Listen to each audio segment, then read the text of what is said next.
Welcome to another broadcast of the Lorain County Commissioners' General Meeting. Unless otherwise announced, meetings are held Thursday mornings at 9:30 at the Lorain County Administration Building, 226 Middle Avenue, 4th floor, downtown Elyria. These are public meetings, and as always, you are invited to attend. According to Mr. Cortez, would you stand for the Pledge of Allegiance?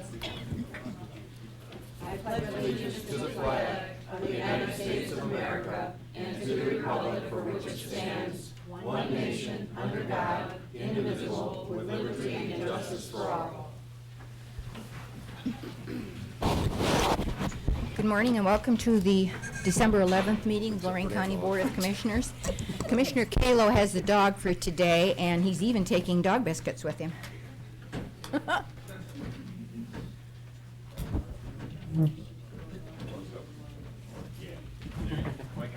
Oh, he wants to have a treat.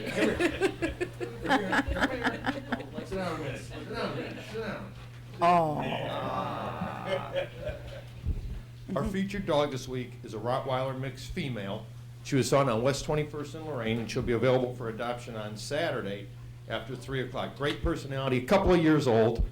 She listens real, as you can see. Sit down again. Thank you. Another biscuit? There you go. Can't decide which one, huh? She didn't like either one of them. Well, stop by our dog kennel. Find yourself a new friend today. She's a beautiful dog.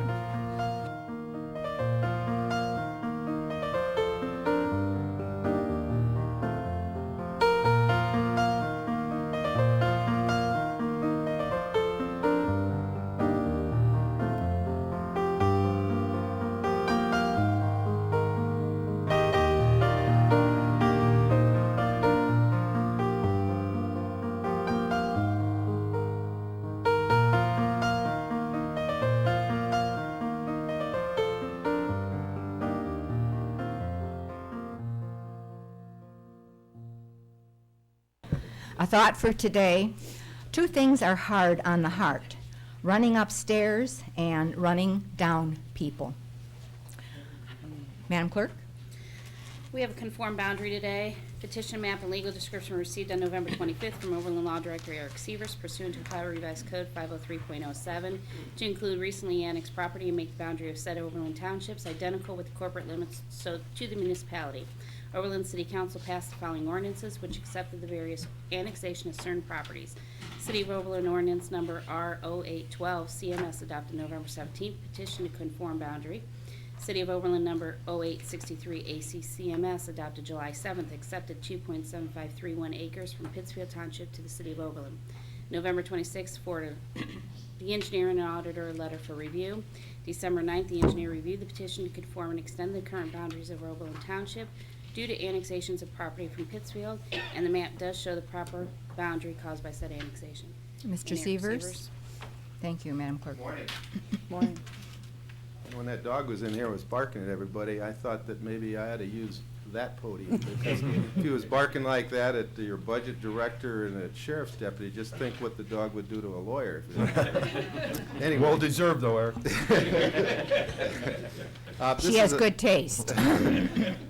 This is what I consider a housekeeping matter. As you know, I've done this many times before. The law seems to indicate that once a property is annexed into a municipality, that if we want to confirm that those people will be voting in the city only and that taxes will be collected by the city only, that we have to go through this conformity of boundary procedure. This was an annexation that was finally completed earlier this fall. In this instance, it's basically part of the U.S. Route 20 right-of-way, if you recall, that we annexed that for reasons I won't go into down through the years was never annexed into the city when the abutting properties were. So we filed a boundary description and a map that KS Associates has prepared, and your engineer has found is correct, and I would ask that you approve this petition to conform boundaries. Thank you, Mr. Sievers. Questions, Commissioners? No. I'll move for approval as outlined. Second. Any further discussion? Ms. Blair? Aye. Ms. Kowski? Aye. Mr. Kayla? All right. The clerk has pointed out that Mr. Billman is here this morning with representatives from Mount Olivet Church, and they would like to make a request for some used computers. Good morning, Mr. Billman. Good morning, Commissioners. Good morning, Ken. This morning, we're here, as Commissioner Blair said, to ask you to approve a request from Mount Olivet Church, of which Pastor Gauze is the pastor there. And he is here, wants to speak a few words. Reverend, can you come on?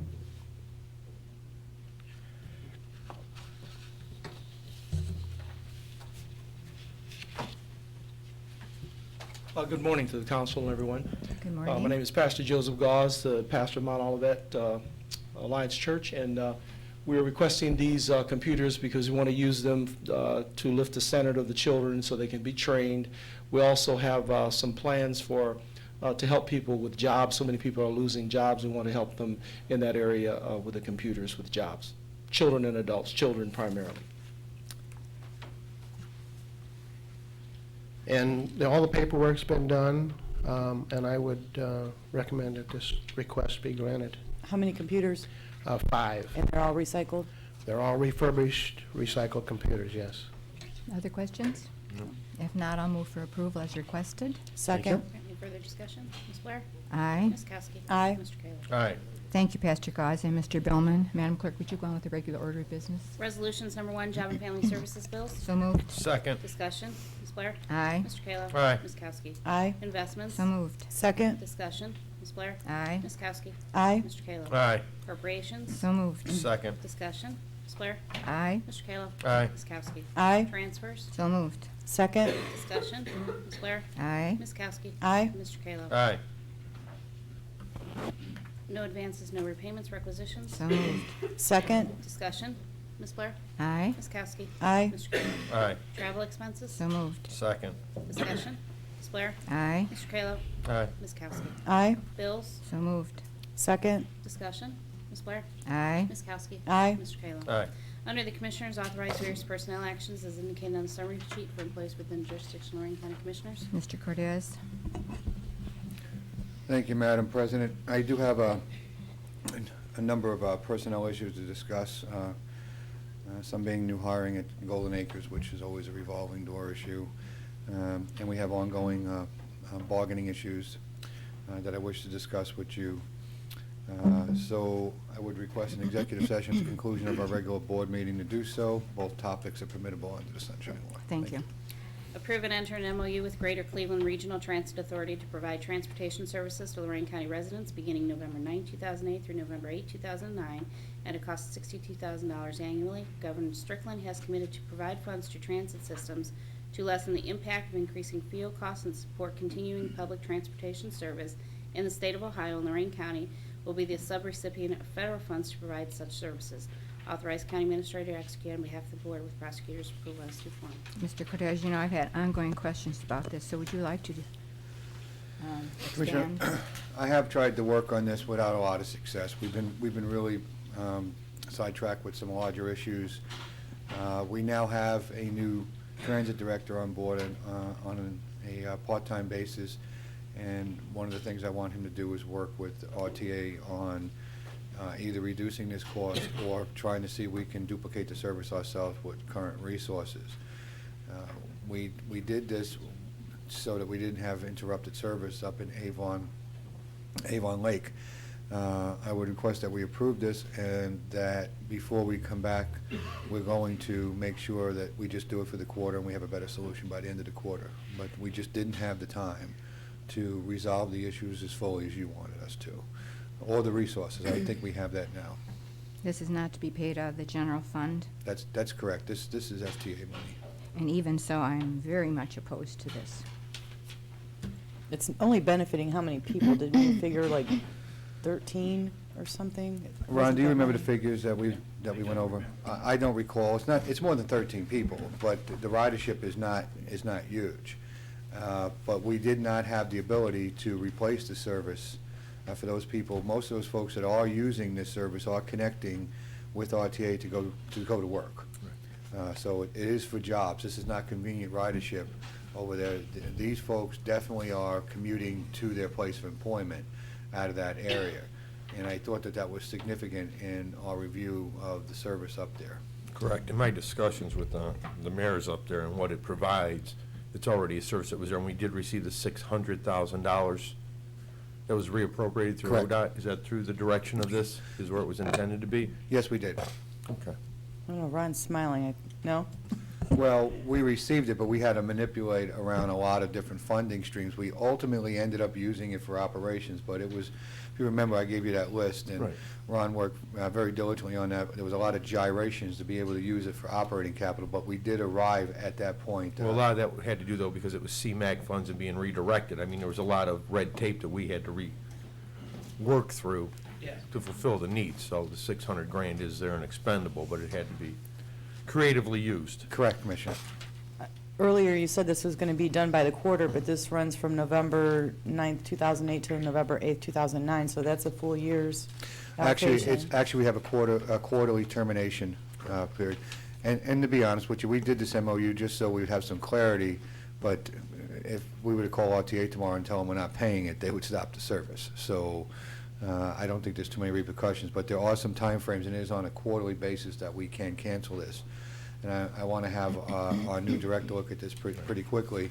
We spent the last week just orientating him, and he's working on a pretty big grant for us right now. Ron, you want to come to the podium? I think it would be nice if we introduce our new director.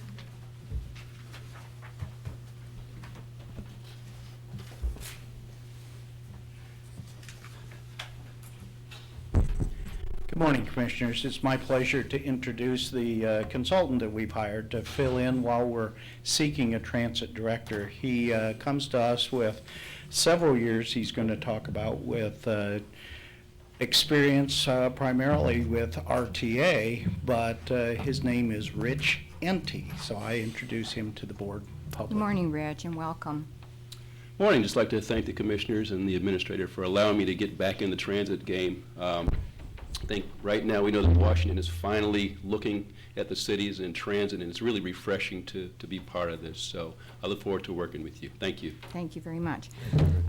Teresa has provided this information to me upon my request. It says the only notification of cancellation is from Lorain County to GCRTA, which is Greater Cleveland Regional Transit. By January 16th, 2009, the service would cancel on March 15th. And then it goes on down further. So that means if we pass this, then that service continues. And if we cancel it on January 16th, then it continues through March. Again, it's a quarterly cancellation arrangement. I'm not sure what the original trigger point is for the first quarter, Commissioner. Well, I believe that's what the agreement says. Well, the first quarter of the agreement, I believe, was for November, December, January, or was it October, November, December? October, November, December, I believe. Okay. Okay.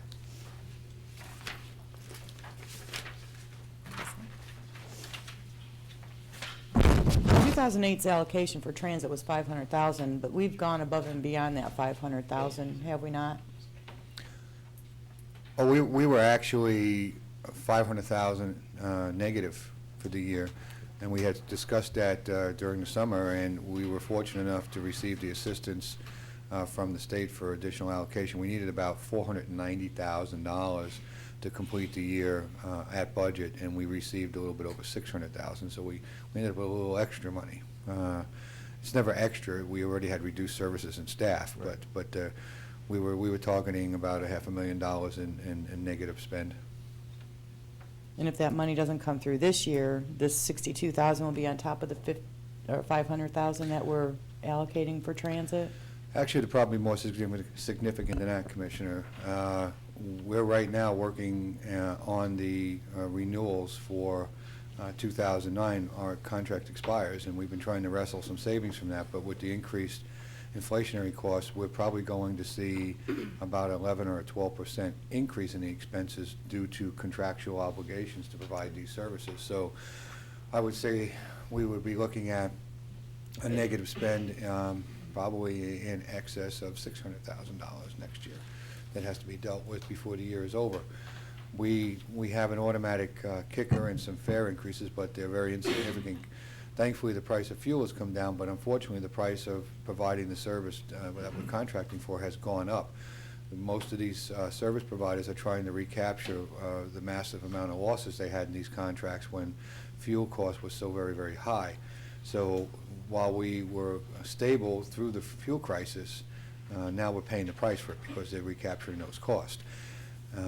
So we're either going to have to improve revenues or we're going to have to decrease some of the routes on those lines. And we did talk about this all through the year, and we need to make those cuts. And this summer we were fortunate, but we're not going to be that fortunate yet. Now I'm hopeful that the new administration coming into Washington, as Rich said, they are targeting transportation and public transportation. My understanding, though, is they're targeting public infrastructure with regard to transit and not operating costs. And I don't want to bore anybody here. I know it's going to be a long day, but I think it bears a certain amount of attention for the public that watches us that the FTA money we receive is 50-50 money. That is, they provide 50 cents for every 50 cents we provide. It's not 80-20 or 90-10. We have divided out our maintenance costs so that we can recapture maintenance at 80-20, so that we get more from the FTA. Years and years ago, they didn't split it out like that, but now it's been split out. And then the capital money is usually 80-20, but there are some projects that could be 90-10. Our weakness is not in capital, although we do have a very old bus fleet, and we'll be grateful for a few more new buses. We do have money for buses already queued up. It's the match money that's giving us the problem. We've been pushing it towards operation so that we could keep the buses rolling. But until the FTA, the federal government, the state government comes in with some operating money that's better than 50-50, we're going to suffer very greatly with operations.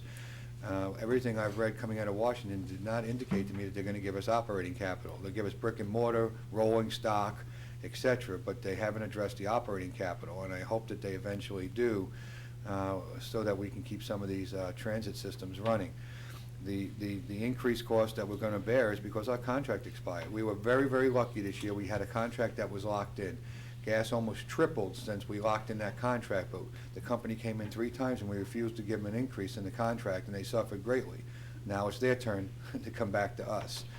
I'm not sure what our options are going to be, but unless we find revenue, the only thing I can see looming on the horizon is significant slowing of those routes. We also talked extensively about going to the various communities and asking for them to participate. Are we scheduled to do that? We're gonna revamp that. If you recall, we had it all set up. We had the appointment set up, the schedule set up, and then we received this windfall of assistance from the state, and we decided that it was pretty bad timing to go out there when they just handed us $600,000 to go out and start asking for money from these communities.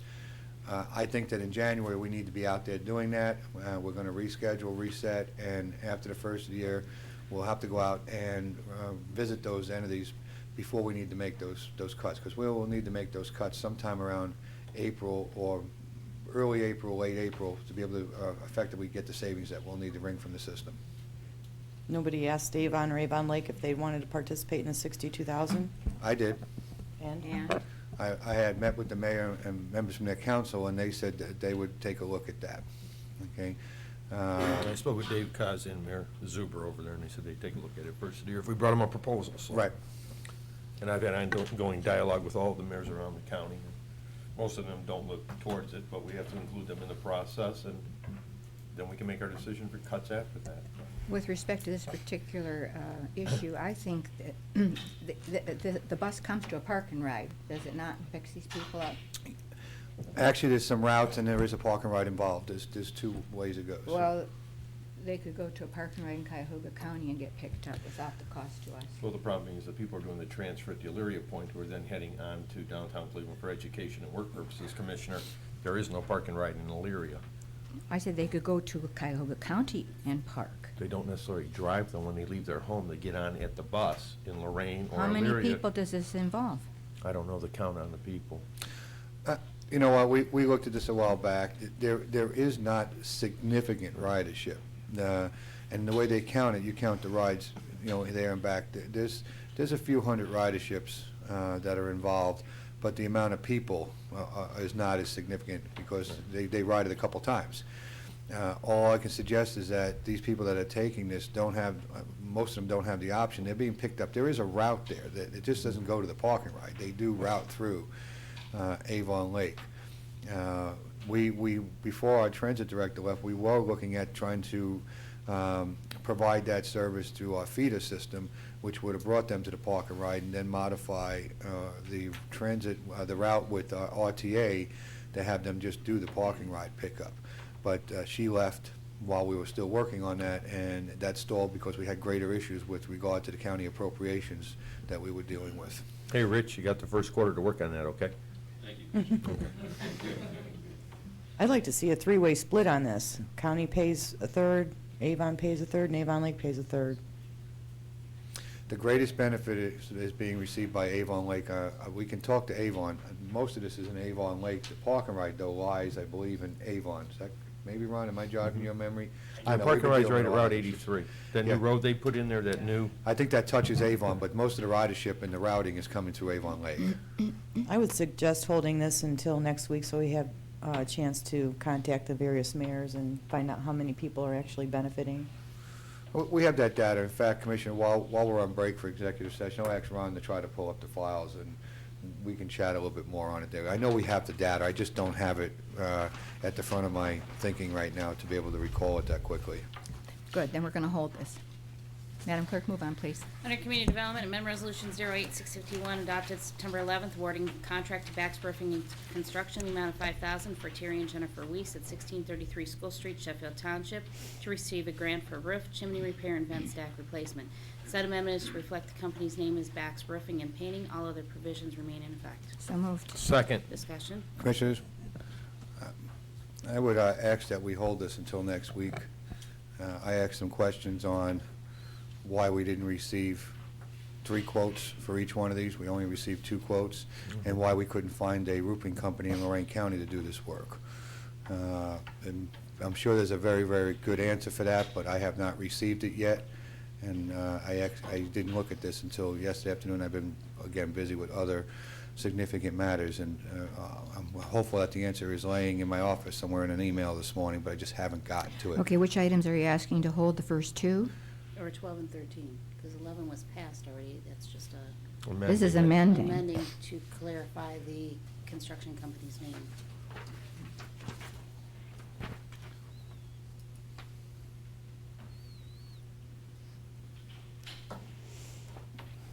On 11, we're just amending that? Yes. Yes, it had Because been Bax awarded, Roofing- the name wasn't correct. Correct. Bax Yeah. Roofing, and The auditor will not pay the bill because the name is not correct. The work's been done. so we're not going to hold Actually, you it. know what, I've actually confused myself. I think that the one I'm talking about is coming on the agenda next week. I love Right, this. I heard He's roofing. confused for a change. Well, we have been dealing with a lot in the last few days, I love okay? it. You guys laughed at me last Uh, week. I saw community development and roofing, and I got my issues crossed, and I apologize. The one I'm looking at is for the agenda next week. Sorry. Thank you. Madam Clerk, will you please continue with whatever you were doing? Mrs. Blair. Aye. Mr. Kayla. Aye. Ms. Kowski. Aye. Thank you. Award contract to Brax Roofing and Painting in the amount of $4,730 on behalf of Betty Howard at 410 Magdar Street, Wellington, to receive a grant for roof replacement, gutters, and downspouts. 2 quotes were received, this being the most responsive, complying with specifications, and includes a 10% contingency for any unforeseen changes to be paid from the CDBG FY07 home repair. I wasn't confused. That's the Okay. one I want, okay? Hold. The 12 and 13 are the 2 that I have questions on. While What you're was your asking your question, Well, my question was why we only had 2 quotes, number one. And my second question was why an out-of-county roofing company was able to quote this lower than an in-county one when we have several fine companies here in Lorain County that I believe may be able to be competitive on this work. I just want to make sure that we've given them the opportunity. Our people are doing a fine job, and they're pressed up there too, but I did have that question, and I asked it yesterday, and I was not Thank you. receiving an answer. Move on to item Wait a number minute, 14. number Sign 13, check I have is here a just in case. question Still too. standing, so. Number 13 is not about a roof, it's about a septic Yes. system. Right. Yes, they are. I know that. But- Burnett's from Lorain County. Linda, are there any reason why you only got 2 quotes? We sent out to 7 contractors, invitations to bid. 2 of the 7 are contractors out of the county. We only received 2 bids in, one being a contractor out of the county, one being a contractor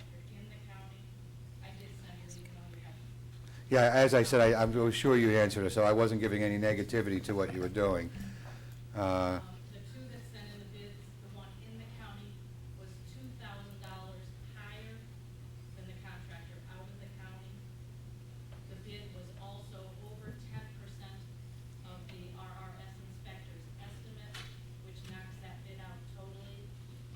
That's why we had 7 invitations to bid, 2 only bid. That's for item number 12. How about 13? Can she Linda, come you're up going to here? get in trouble. You can for come me. to the You have to come to the microphone, too. microphone.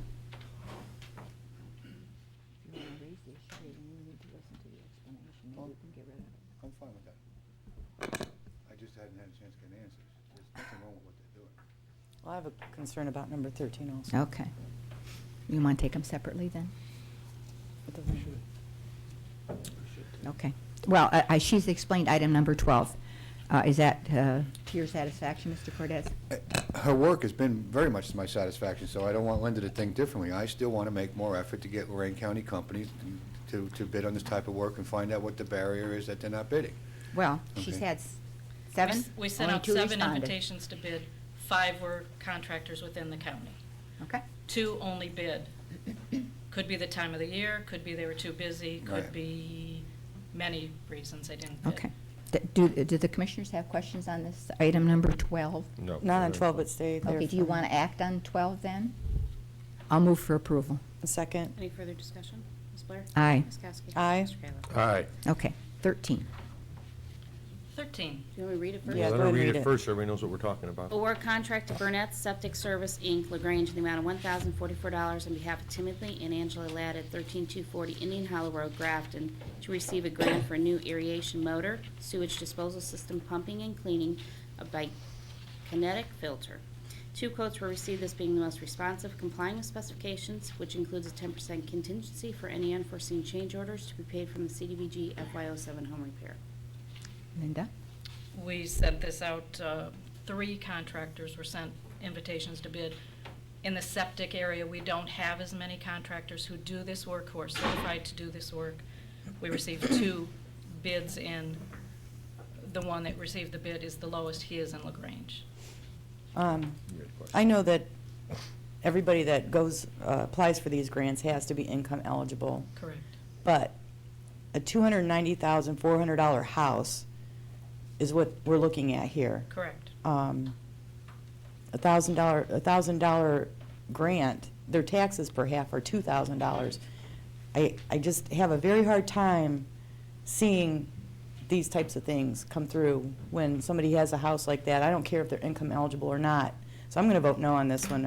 I think it's ridiculous. This is supposed to be people that have a dire need, and the other first 2, you know, I look at the picture of the house and see the value, and yeah, I can tell that they need it. But when I see this one, State requirements I do not understand look it's at the state value of the requirements, but house, sometimes and you need to use a little common sense with it also.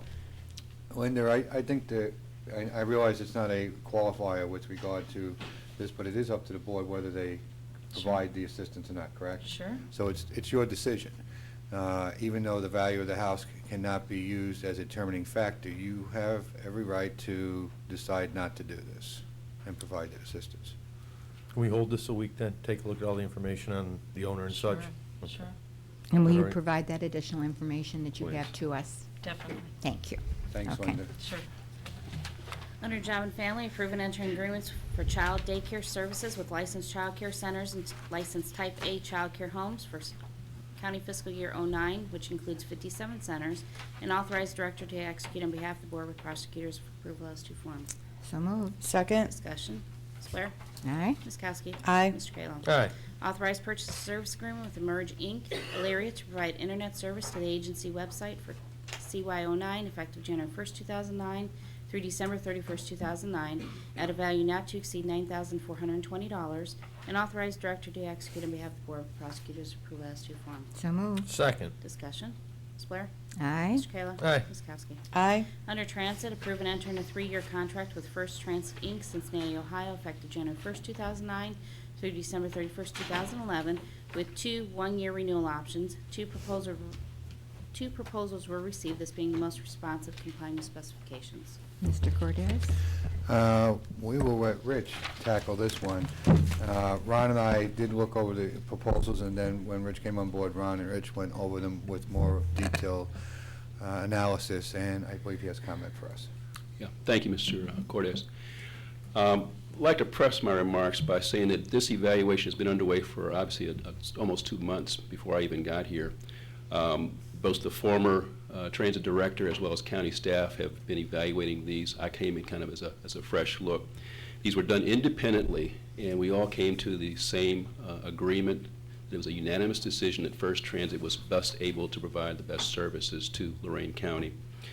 There were 7 criteria that were evaluated. The proposals were evaluated on. Both proposals were fairly close in several of them, but the 3 most important ones: cost, the experience of the project director or the general manager, and the management approach. First Transit clearly distinguished itself in those areas. I'm familiar with both First Transit and MV. As you may know, MV was the former provider of small bus services to Greater Cleveland RTA. First Transit is an Ohio company, and they have a number of services they operate throughout the county. I made a few calls to check some references, and 3 of the other counties I spoke with were very, very pleased, and 2 of them were renewing their service contracts with First Transit. We talked generally about the costs, and they felt that Lorain County was actually getting a really good deal for given the climate that we're in. I also spoke with some of the senior staff at the county in the finance area, and also at the transit director district. I'm sorry.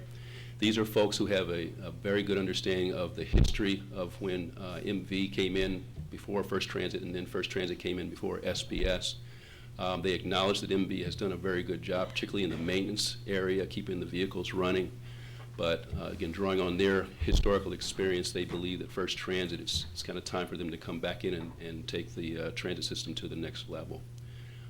With us today is Rick Dunning, who's the Vice President of First Transit, and he's available if you have any questions. But again, it's kind of the unanimous decision by staff that First Transit is the best company for this. Thank you, Rich. Busy first week, huh? Yeah. Yeah? When MV took over our transit, they also agreed to take on our union. Is Commissioner, First Transit I can gonna more also fully do address that than Rich. I have had those discussions. First, I did meet with the union representatives of that group of employees to let them know our concerns, and that we were also making sure that the jobs would remain for those people that were currently employed. And then Mr. Twining did have a discussion with First Transit with regard to movement of the unit.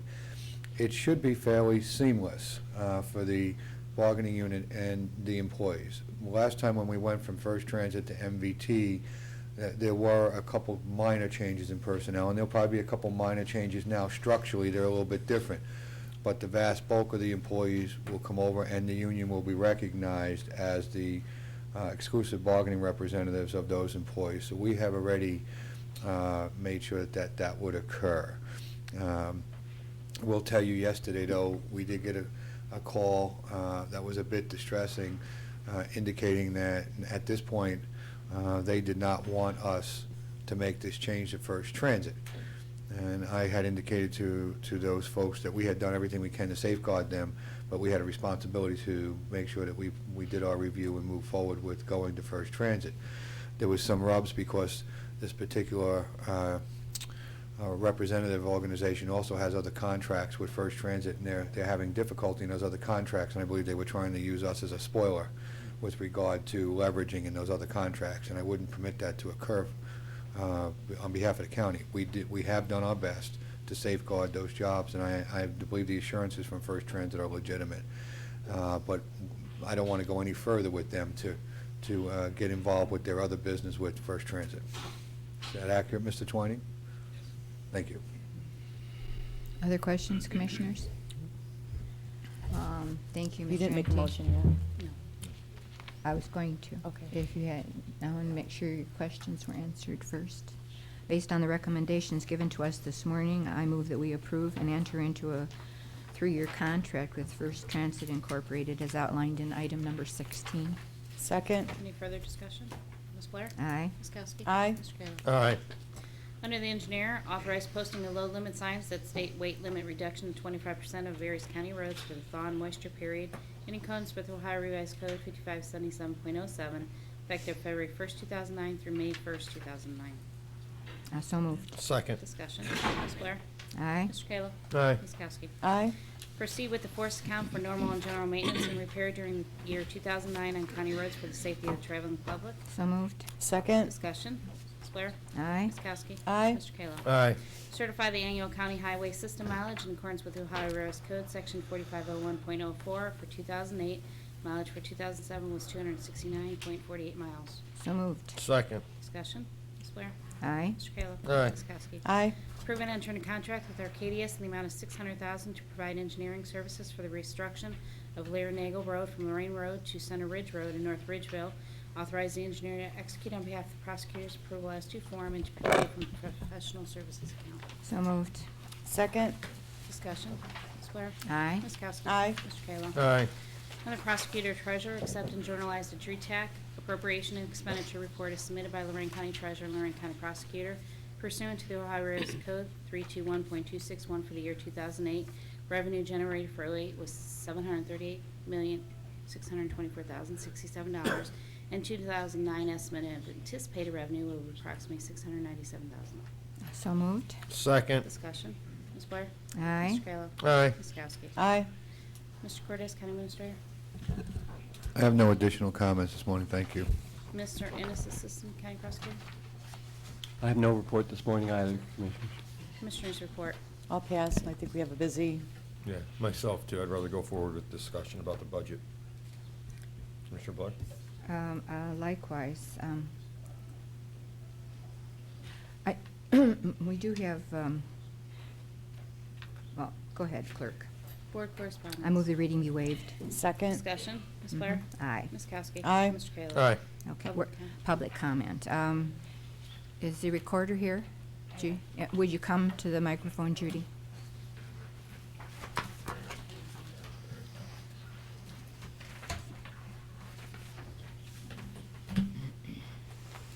Good morning, Commissioners. Good morning, Judy. I'm here to request the amount of $5,850 that was part of our OPERS when the raises were finally finalized this year for our union employees, and we find ourselves that much short to finish at our payroll this year to pay PERS. The amount is $5,850. Is there any place else to get it from, Judy? No. I mean, I can go down and look, I can try. We've exhausted. I will try. All I can do. This Lisa? was a contract that was on hold, I think. We negotiated, they didn't sign it till the beginning of this year. And it actually, in '09, we'll be doing new union contracts. So we didn't have any appropriation towards this amount then? Is that No. what the issue was? Yeah. Lisa, do you see anything? You were aware of this request, were you not? Yeah, she is. And there was nothing available? Yeah. Okay. Mr. Cordez, I have the paperwork, Commissioners. you have it there? Do I have, whose paperwork do I have, Lisa? Must have somebody else's. Oh, I have something for a certificate of title. Commissioners, while we're in executive session, if you so approve, we'll have the paperwork prepared, and we can do it after Okay. executive session. We'll address your request when we come back into regular session. Okay. Thank you, Judy. I believe that the prosecuting attorney is here and wishes to address the commissioners. Did you wish to speak to us, Mr. Will? I'm calling on elected officials first, and then I'll call on anybody in the general public here who wishes to make a comment to the board.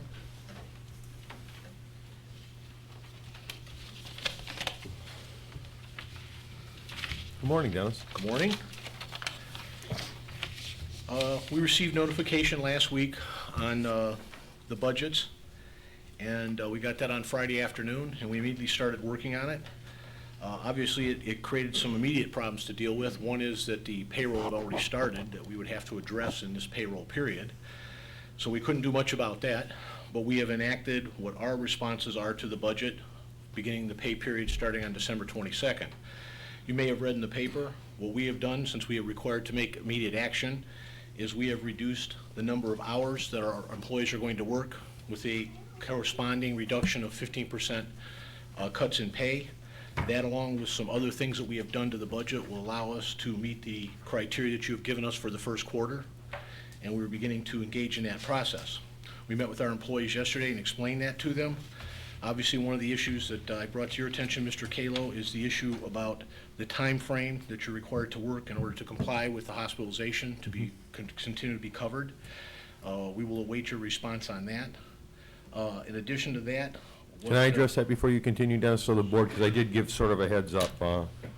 Myself and Prosecutor Will and Assistant Prosecutor Corey were speaking the other day on the phone, actually when I was on the ride back from Columbus, from commissioner meetings, and discussion being, and I forwarded this over to Administrator Cordez, right now our current policy is to receive health care, you need to work a minimum of 35 hours per week for the county. What we've been talking with the cuts that Prosecutor Will is proposing was, for a temporary period, changing our policy, that 34 hours or 32 hours would still entitle current employees, no new hires, to receive health care and still continue working on a temporary basis. We do it for the first quarter of the year while we work through all our issues. I know you have civil service issues similar to our departments and the other departments, but I didn't know where the board wanted to go with that, and I haven't read through that policy as of yet, but I think it's worth looking at to see if it can be done so we can save that while you work out the issues. And I know the prosecutor's office, similar to the clerk of court's office, based on what the judges do and you're mandated to perform as services, is going to have a lot to do with your final cuts, I'm assuming. Well, in addition to that, with the due respect to the sheriff's department, he looked at laying off deputies. Those are all people that perform a similar function. If I have to lay off attorneys, I can't go out and snatch an attorney that's an expert in civil litigation, or an expert in child support cases, or an expert in criminal law. So what I have to do is conduct a very detailed analysis. If there's going to be an overall reduction in the people that work in that office, and there's going to be an overall impact on what we perform statutorily, what we're required to perform, what we do contractually. As you know, we have numerous contracts that we have to deal with. So, I mean, that's not something that can be done instantaneously, and my impression from what you relayed to us was we needed to make an instantaneous response, and I've done that. Mm-hmm. So, I mean, depending on where this goes, and we've told our people, I don't know where it's going to go, but if we're going to have to engage in that process, that's going to be a much more timely process, okay?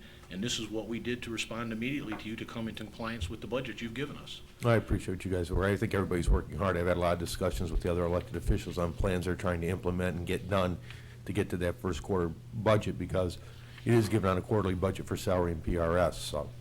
And in addition, just to give you, if you're asking for an impact, there's going to be an impact. I mean, I can't continue to do all the things I do now. We're going to reduce our work week by 445 hours total in the office. Now, you have to understand, a lot of my attorneys, they work a lot more hours than 40 hours a week, okay? And I really can't put them into position that I'm going to tell them, I'm reducing your pay, I'm reducing your hours, but we'll just kind of wink and nod and you just go do that. There's going to be an impact because we're going to hold some of our people's feet to the fire on this. And, I don't know how we address the issues with the court. We don't know what the court's doing yet. But I mean, I'm not going to have attorneys there on certain days. Now, somebody may go upstairs with a file and somebody may be there to respond, but they're not necessarily going to be the person handling it or know that much about it. And like I say, we have specialized area of the law we deal with. And we can't just, pick and choose on any given day. We can grab somebody out of the sky to address those issues. That doesn't include the increase that we're continuing to see in crime. We have 2 task forces in Leary and Lorain that are funded by federal dollars that are bringing in more and more cases that are trying to address the violent crime in the neighborhoods. We got the sheriff now is cut back. We perform any number of functions where we advise on ongoing investigations, which uses an inordinate amount of time of our attorneys and our investigators. And our investigators, they were able to recover over $700,000 that was returned to the county because of their investigations. Sheriff didn't have time to do that. It was a very involved, lengthy investigation. So there's going to be an impact, and it's going to be across the board on how we can respond, what we can respond to, and sometimes you may call and ask for an attorney, and Mr. Ennis isn't going to be there. So, I mean, it's going to have an impact. There's no way not for it to have an impact. I understand that the economy's bad and everybody's in the same boat, but I guess you have to decide where we're going to prioritize and what we're going to end up with. And it's going to have a definite impact for how we serve the county, how we serve the townships, how we serve everybody. So I'll be happy to answer any questions. We do have some issues. I know Mr. Corey has been speaking with your budget director. because of how this came down and because there's 7 pay periods in that first quarter, and because we couldn't respond immediately to that first pay period, that there's some things that you have to look at to decide how you're going to work out. You know, some of it evens out, some of it doesn't, and I guess we'll just address those as they come along. We looked at the issues, Dennis, with regard to, we know there's an extra pay, and we're going to have to deal with that and with leveling the quarters. So we figured we'll deal with that sometime in February. So we're aware that there's an acceleration in the first quarter, and then it'll de-accelerate in the other quarters. So we're going to deal with that. Lisa and I have had that discussion. Questions for prosecutor? I just want to make a comment. You don't have any bargaining units in your department, you're all civil service? We have some people that are civil service, others are at-will employees. All the attorneys and many of the other individuals are at-will employees. We have other individuals that are unclassified. And then the other question I have is, he's asking about changing the policy for the insurance. Are we allowed to do that, Jerry? Is it something that we, as a board, can change that policy? It's And- our and policy are we going to do it as a right board. now so that he can move forward with what he's trying to do? Commissioners, there's a couple issues with respect to your collective bargaining agreements that I wish to talk with you about before you take that decision under a vote. Okay. And these are things we can legally discuss in executive session? Correct. Personnel matters. Yeah. You know, you talked about the pay periods. I just want to point out, and Lisa, you tell me if I'm wrong, there's 7 pay periods in the first quarter, 6 in the second, and 7 in the third and the fourth. So you talked about extra pay period, but there's only one quarter that doesn't have 7 pay periods. Yeah, but remember, there's only 26 pay periods in a year, Commissioner. This year There's there's an extra 27. pay, right, So we have but- 3 7s and 1 6. Right. So where's the extra? If there's Well- 7, 7, and 7. What That's would 27. What would happen, Commissioners, if you had an annual appropriation for the salary accounts, you would have more to level that out, that extra payout over the course of the whole year. That's all they're saying. It's fractional. All right.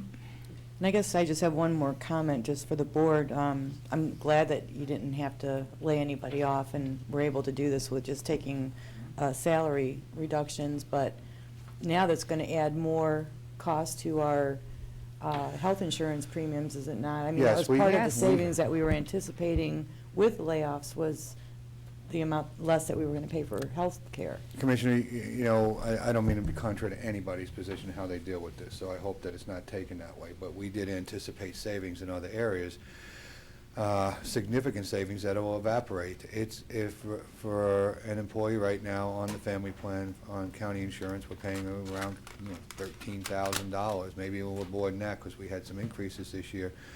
So you round it's 13,500, 14,000 with life insurance and some associated benefits. So we did anticipate through reductions a considerable amount of savings in a different area that doesn't come out of the department budgets, that comes out of a global budget that has to be funded by this board. And right now those savings will not materialize, and we have to go back and we have to rebalance those numbers. Right.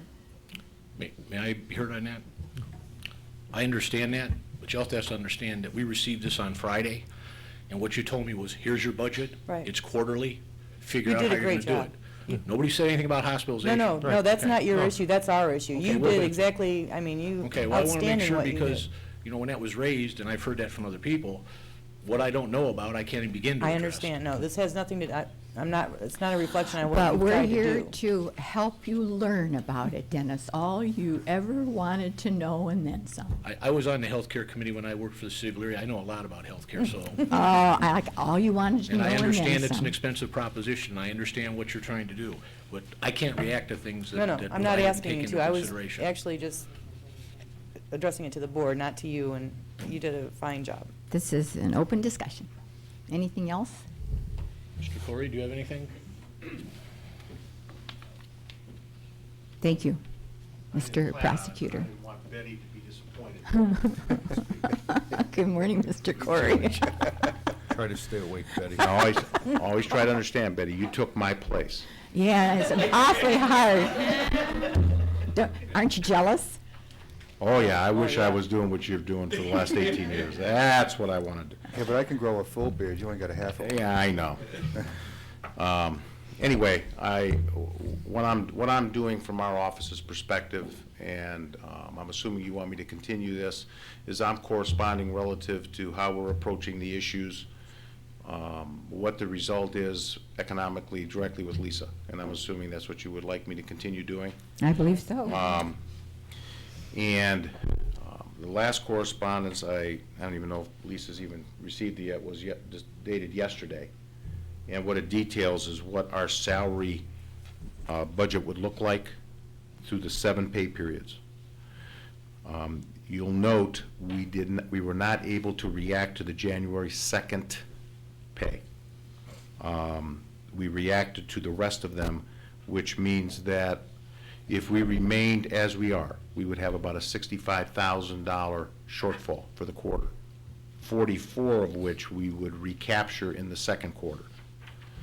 And I know before the third quarter you will think through this, and that's the 7 pay periods in the third and fourth quarter. I also want you to know that when Dennis gave me the mission of figuring this out and giving him alternatives, I said to him, I am running my analysis based on a 26 payroll year, not 27. And I said, here's why. All the information I have is to cut 20%. If you base it on 27 payrolls, you'd have to cut 24%.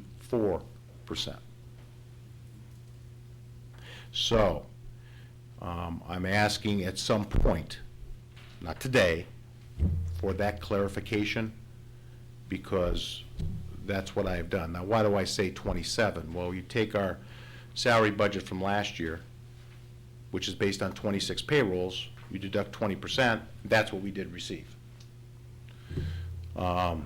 So if I was going to do it based on 27 payrolls, obviously you divide 27, that's an extra payroll, that's 4%.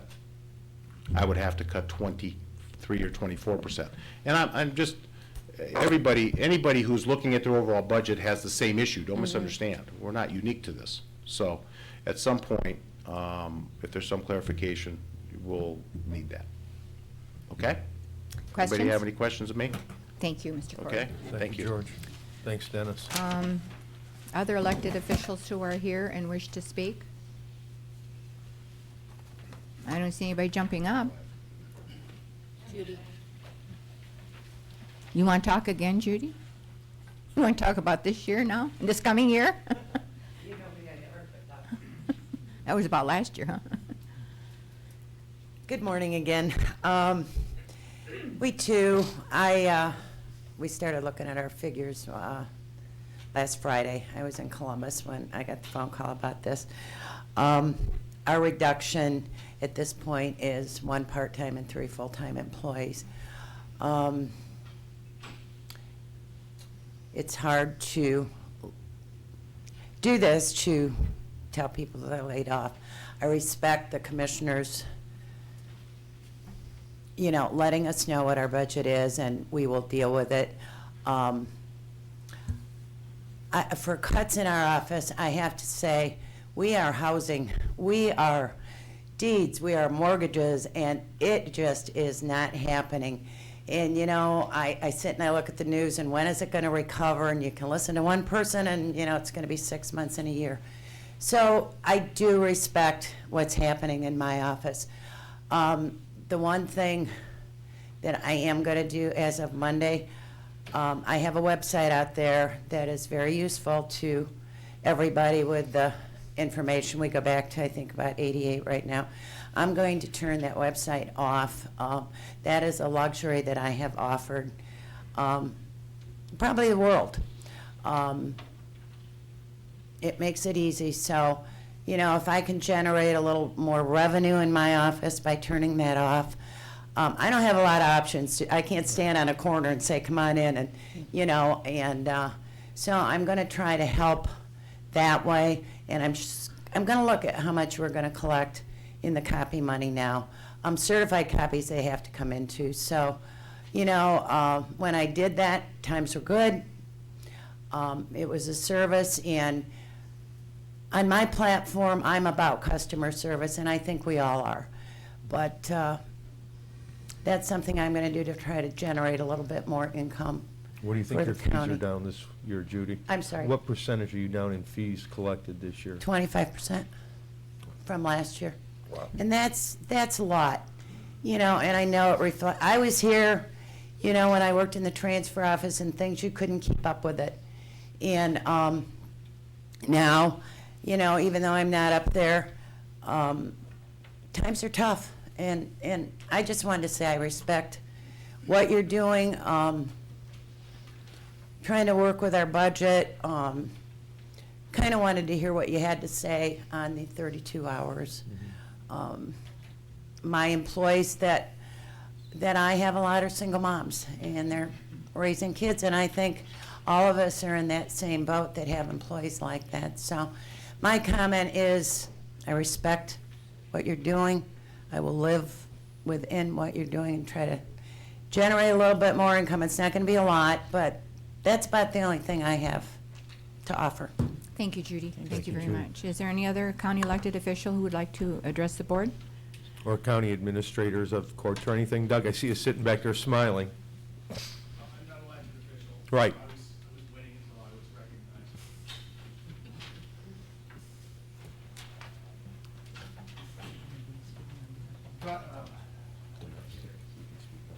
Prosecutor's office has addressed many of my concerns, which included the seventh pay, the amount, the percentage for that's required for maintaining health care, and you know, we all, as Judy indicated, we all are attempting to look out for our employees and their best interest, because they've been very loyal to us, and we would like to return that favor by being loyal to them and acting in their best interest to the best of our ability.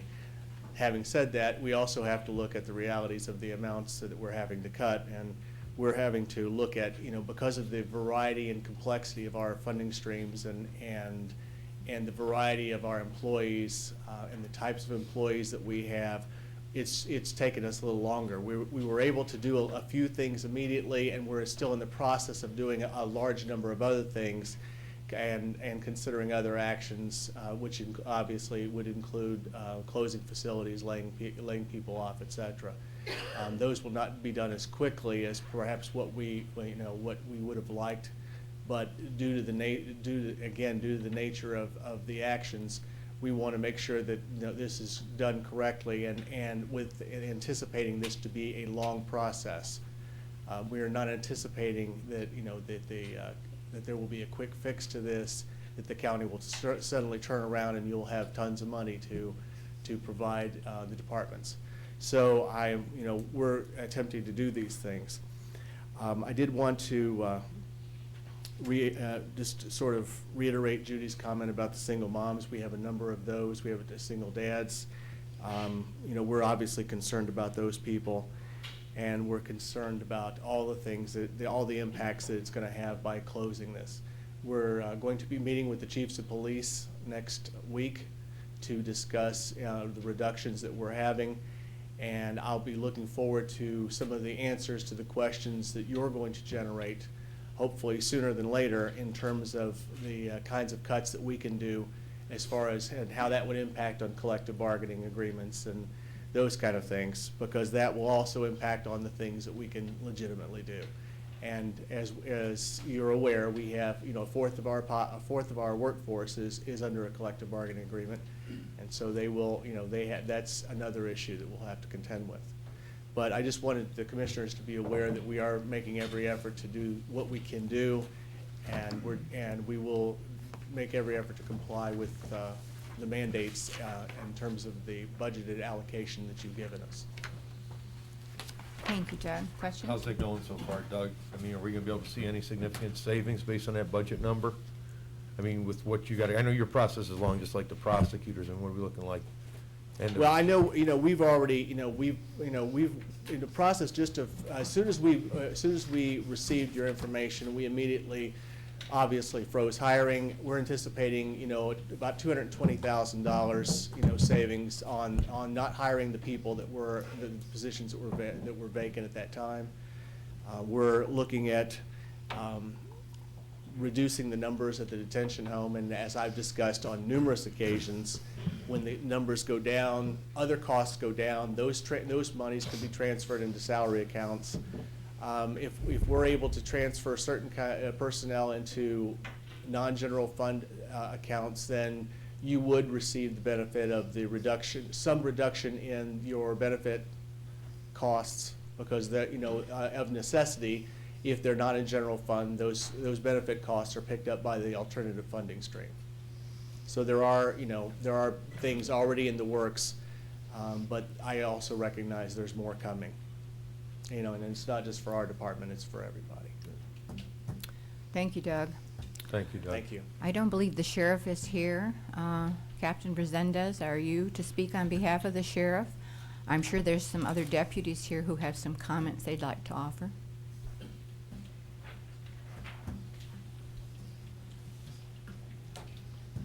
Thank you, Commissioner.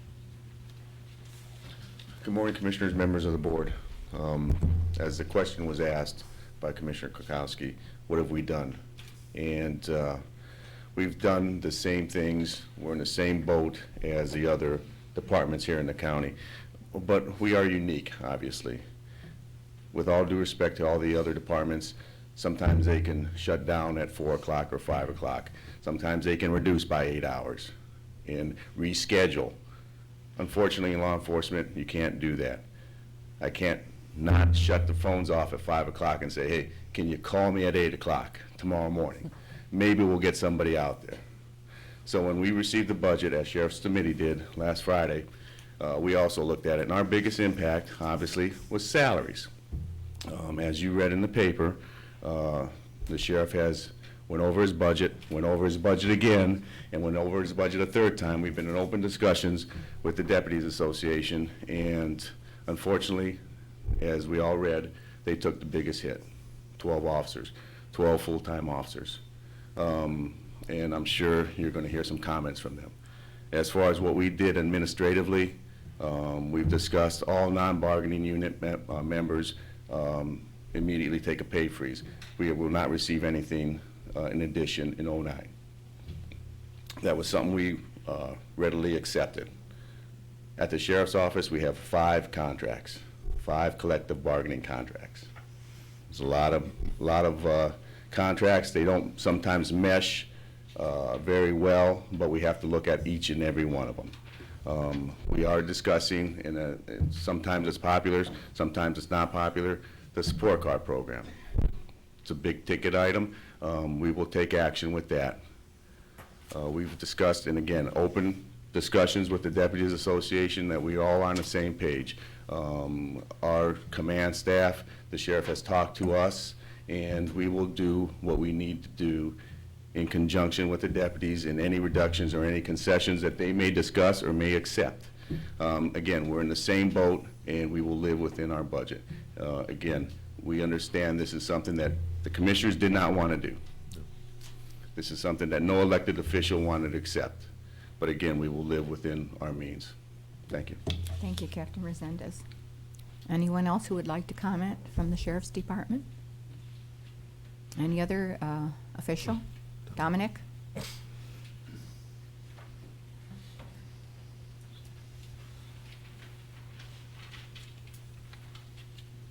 Okay, good morning to the Board of Commissioners. Good morning, Dominic. For all you that don't know me, my name is Dominic Bonacci. I'm a corrections officer at the jail. I'm a 16-year veteran, and I'm also the director of the Lorain County Sheriff's Employees Association, Local 207, and we are an affiliate of the Ohio Patrolmen's Benevolent Association. 2008 was a trying time for many people. Outrageous gas prices, the home mortgage crisis, the high cost of health care, medication, unemployment at an all-time record high, unpredictability of the stock market, and the rising cost of food prices. These are just a few examples of the economic situation that our country has had to contend with. Economic experts predict that this economic recession will endure and continue well into 2009. Labor organizations are not oblivious to the crisis we face, and the Lorain County Sheriff's Employees Association is no exception. When the going gets tough, the tough get going. We must not dwell on the negative, but look to the positive.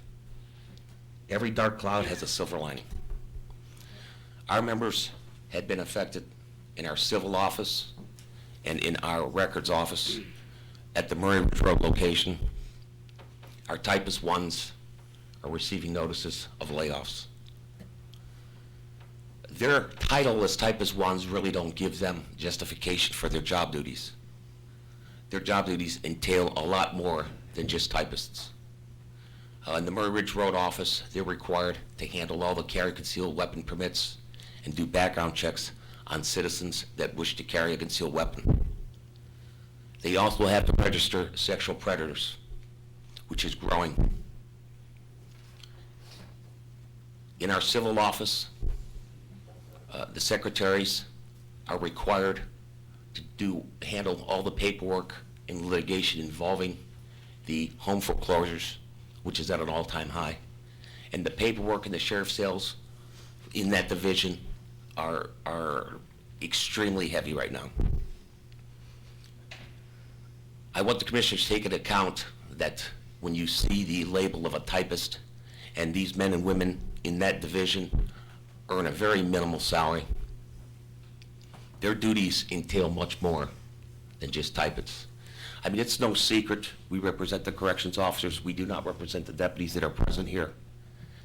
However, we rely on those deputies in the jail. It's no secret that we've been working in overcrowded, dangerous conditions at the jail. The commissioners have publicly admitted to the fact that we have a serious jail overcrowding problem. And I can respect the fact that money is tight, and our officers and our members work diligently every day in these very crowded and dangerous conditions.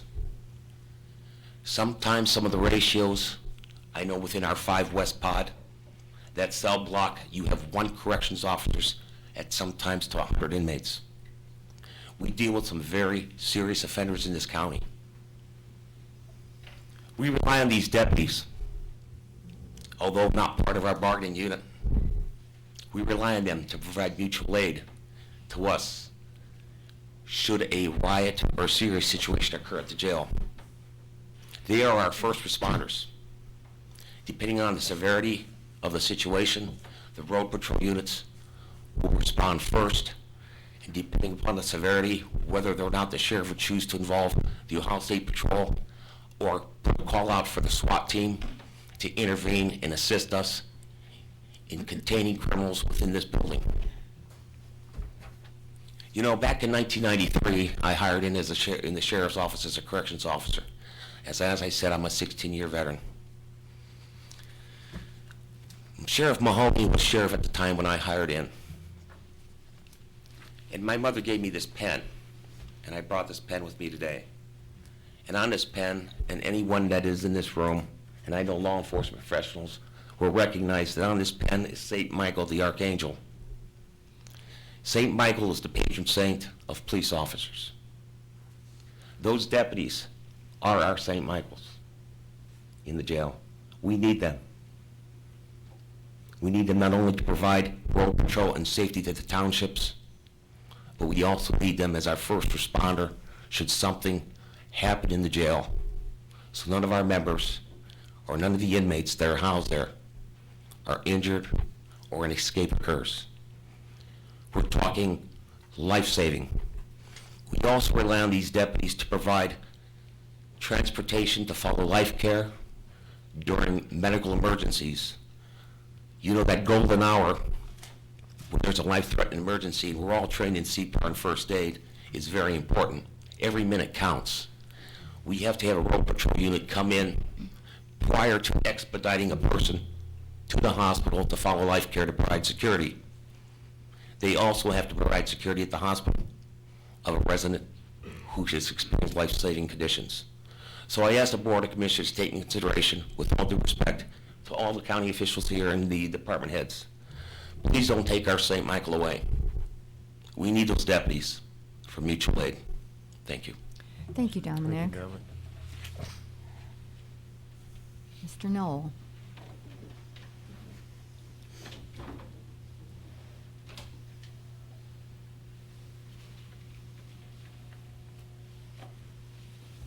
Morning. Good morning. We're back again.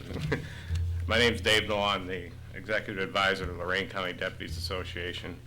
And as Captain Resendez, and I want to thank the corrections for their comments, we're not talking about just the life safety of the corrections and the people in the jail. You're talking about these remaining deputies that aren't going to get laid off are now laying their life on the line at a much more stringent level. It's bad enough the way it is right now with the backup situation the way it is, the response unit from fellow officers, from communities. There's times where people are down in Wellington or south of Wellington, and the next car may be up in Sheffield Township that's trying to assist that car. Well, now we're going to be talking about having one car, or maybe two. And these guys are putting their lives on the line today, and you're asking these remaining officers to put their life at more risk.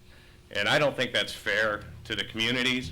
I don't think it's fair to the person that's going to be held at bay and calling 911 for help and realizing there's nobody to come. I mean, we're in an emergency situation right now, and something has to be done.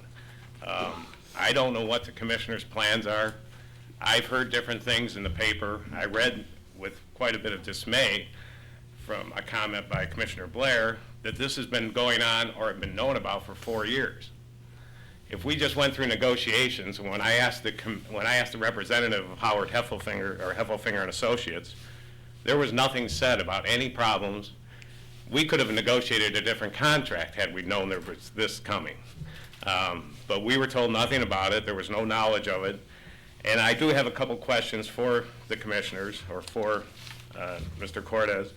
I pulled up, first of all, Lorain County General Fund yesterday on your website, and unfortunately, when I clicked on current year, it came up 2003. So that's the only, I do have other information at home, but I don't have it with me. But there is a 30% contingency fund, and I was kind of wondering if you could explain what that is, or what that's used for. That was the rainy day fund. It doesn't have anything in it now, David. Okay, well, that's what I'm saying. I pulled this up on the website yesterday, and it's still showing 30%. Let me try to be more accurate about that. We've never had 30% of our funds in contingency. Well, this is, here's your website. It says 30%. I'm not sure what it's pertaining to. By Ohio Revised Code regulations, we are allowed to have no more than 5% in a rainy day fund of our prior year expenditures, and we've never exceeded that. We entered this year with approximately 2.8, 2.9, in the $3 million range in that rainy day fund. I have never seen that document taught for me to comment on it, but I will assure you that we've never had 30% in contingency. And I don't want to argue the point of what I'll you're leave you a looking copy. at. I was shocked when I came across it. I wish it was there, quite frankly. Yeah, I do too. But it's not. Okay. Well, that was one of the questions we had. And the other question is, are there plans to implement an emergency sales tax? There will be discussions, I'm sure, next month. There has to be public hearings scheduled, Dave. Okay. At least in my talks, and Commissioner Kukowski I saw yesterday was, if our carryover comes in any higher, to redirect it towards the road patrols. But until the end of the year, we won't know what our exact carryover is in our budget number. But as everyone knows, and I just got back from Columbus, our state meetings, commissioners meetings, layoffs are massive in governments, county governments, state governments looking at major cuts. I spoke with state legislature people when I was down there. It's a very grim picture. We've 310 people laid off at U.S. Steel this week, 350 from American Greetings. I mean, it comes out every day, and county government's not immune to loss of revenues, and this is the adjustment period that we're going to have to go through and then find other ways of increasing revenues. But again, as you saw 2 years ago when we tried to forecast we were coming in this state, it's not been a secret that our revenues were dropping, expenses were going up. As Dominic stated, corrections officers, there's more crime. You've said the same thing, more issues that we need criminal activity. Prosecutor Will Resendez, Kevin Resendez said that system's growing. Doug Messer from DR, same thing with detention home is growing. When they explained earlier in the year, their overtime costs, because they have so many youth in detention, they have to have so many people based on mandated services. But when we tried to get ahead of this issue 2 years ago, it was handily slapped around. So, I mean, at this point, we would have to look and walk probably carefully on how we were going to do that. Mm-hmm. And I don't think any revenue enhancement will work without everyone's support out here. I mean, before we went through the whole I don't mean to call it a dog and pony show, but that's what everybody talked about their needs, and the public didn't get it. It's very hard to campaign for a sales tax, as most of you know. Last time it was done, took 5 times for the jail. Right. Wasn't that 94, 95? And you guys go back longer than I do, and, 91, okay. Well, that's when it started. That's when it Dominic started. was there. And it passed in 95. Okay, so it took 5 years. At this point, do we have 5 years to look towards generating new revenues? I would say not. Right. But again, it's still gonna be up to the public to decide whether we need it or not. So I mean, our cuts are coming at a point where we looked at all our numbers. Our tax certificate came in a couple $1 million less than last year. Our expenses have grown, the carryover's gone down. We've lost local government funds. We're looking at cuts from the state next year. Our local government funds is what I'm expecting per my conversation, which will mean less local revenue. So at this point, we're gonna have to look at every option. I mean, the newspapers are calling us all, asking us how we're going to generate more revenue. How do you plan to do it? There's a dozen different scenarios of how you can do it. Right. So it's a matter of looking through it and what's best and the best way to do it that the public will agree to. And obviously, some of the other concerns are, we met last night, the union, and also we met yesterday with the sheriff's staff, command staff, and also with Robin Bell. And part of our issue was, we're looking at the idea of concessions. Should the county become solvent for whatever means, if a sales tax were enacted, and then if it were to, collect some monies through the year and then eventually be voted on, and if passed, what we're concerned about is, do we take these concessions, do we lose them completely? If the county becomes solvent, can we recapture some of this? I mean, these are the concerns our membership has. Robin Bell was not very indicative of any positive response to that effect. Now, I did read in the paper this morning, it looked like you had a more positive response than what she had. But unfortunately, she's there representing you. Why No, is she out there representing yeah, yeah. us? Let me Anyways, respond. I understand that, but have we given her direction on how to represent us? Let me respond. Please. Yes. She's not representing us. Well, that's Okay, not what she and claimed let- yesterday. Let me make this perfectly clear here, so we don't have any misunderstanding. She represents the sheriff. Correct. Not us, all right? And with regard to what you said about Harold Heffelfinger during contract negotiations, I've sat in this room for 3 years, so unless you live under a rock, I have been saying for 3 years that our expenses have been exceeding our revenues. And it's been well documented in the newspaper. And every year I came, and every year I proposed cuts, and every year everybody came in here and said, you got money, you got money. And I made charts, I made spreadsheets, I showed the scenarios, I said this was gonna happen.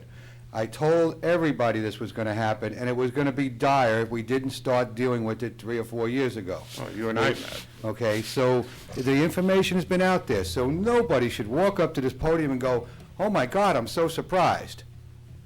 All right, nobody should be surprised about this period.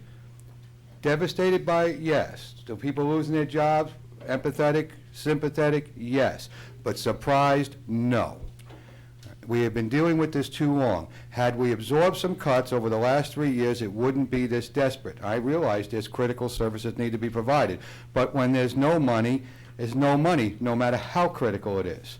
Right, this has been said in this room repeatedly to the point where Commissioner Blair has told me many times to stop talking about it. Yes, I have. All right? So with regard to Howard at the bargaining table, everybody was keenly aware. But because they thought it was going to go on forever, they didn't want to address it. When we had the opportunity to make this less devastating, they didn't want to address it. Now the day is here where we have no choice and our options are even more limited than they were before. Robin Bell is there meeting with your bargaining unit members on behalf of Sheriff Stemeti, and I'm pleased that they're doing so, but that doesn't have anything to do with this Board of Commissioners or us. Well, I guess my question would then be, if this has been something that's been ongoing, is how the commissioners would sign off on a 333 for most departments, knowing that that money's not there. And I can respond to that for this board. That contract was presented to us by the sheriff and said that he agreed with the contract. We signed off on some contracts and some contracts we didn't. all right? Because there's no money, we don't give you a labor contract, then you take us to arbitration. Let's face facts, within the safety forces, if you don't like our offer, you take us to arbitration, and the arbitrator orders us to do it. So I think we really need to be very candid about our discussion points here with respect to that process. The commissioners agreed with the sheriff, signed off the contract. But, you know, we didn't have the money for the contract, and we made it perfectly known when those contracts were passed that there was going to eventually be cuts because of those contracts. Or do we not pay people more 3 or 4 years ago? David, you've been a pretty good guy at the bargaining table. You have integrity. But you know and I know you wouldn't have walked away from that table with no pay raises because I said we weren't going to have money in 3 years, okay? So we need to be candid about that. Well, I'm just saying, I think the awareness was not there, or at least displayed to us through her. And then yesterday, when the question was posed, that I am going to go to my union and talk about concessions, she said that the commissioners would never okay that. That was her quote. I got to tell you, I have not had any discussions with regard to any of this with Robin Bell nor Mr. Heffelfinger. I have had discussion with Heffelfinger regarding issues that are pertinent to commissioners' umbrella of responsibilities, but not in any other elected official's office. So we're at a loss to explain why she would represent the commissioners on that. Right. But recognizing that we're at a point where even revenue relief at this point is still going to require, more than likely require, sustained cuts going into the future.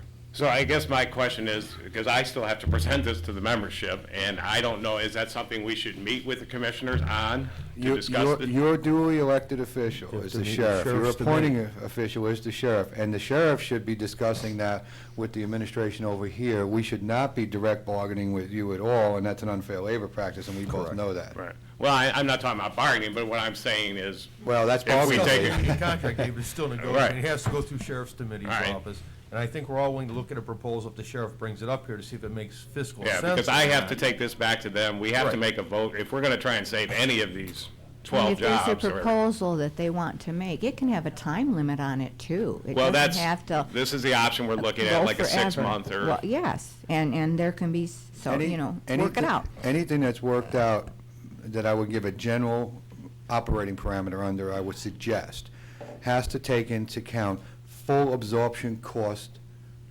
proposal. That is, you can't push it over here without pulling it over here. It has to be a total all-in cost.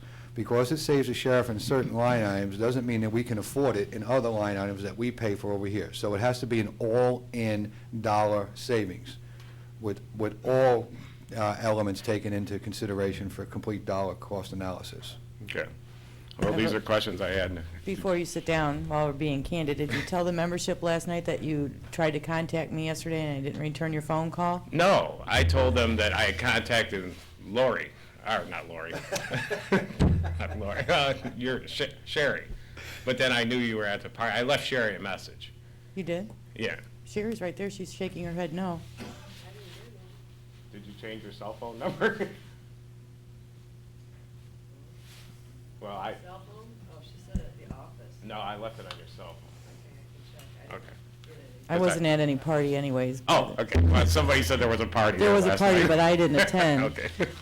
You had mentioned, well, we both had, Ted and I both kind of agreed to say if there was additional monies and carryover, whatever, we would like to direct that to our safety forces. Okay. If by chance there would be a sales tax increase, nothing would be recouped by your department in my mind until it was passed by the voters of Lorain County, because if we did get money from a sales tax, it could only be temporary unless it's passed by the residents of Lorain County. Okay.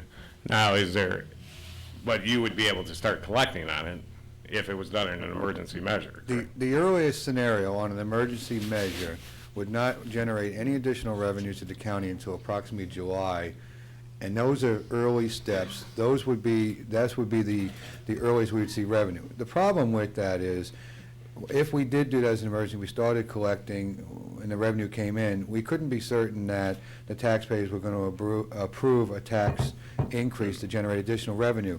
And I said this to the Journal yesterday, and I want to repeat it again. We are living, even within this budget, on $8.5 million of retained savings. That savings will evaporate sometime around November or December. Even if the board put on an emergency measure, they wouldn't generate 8.5 million to carry us into 2010.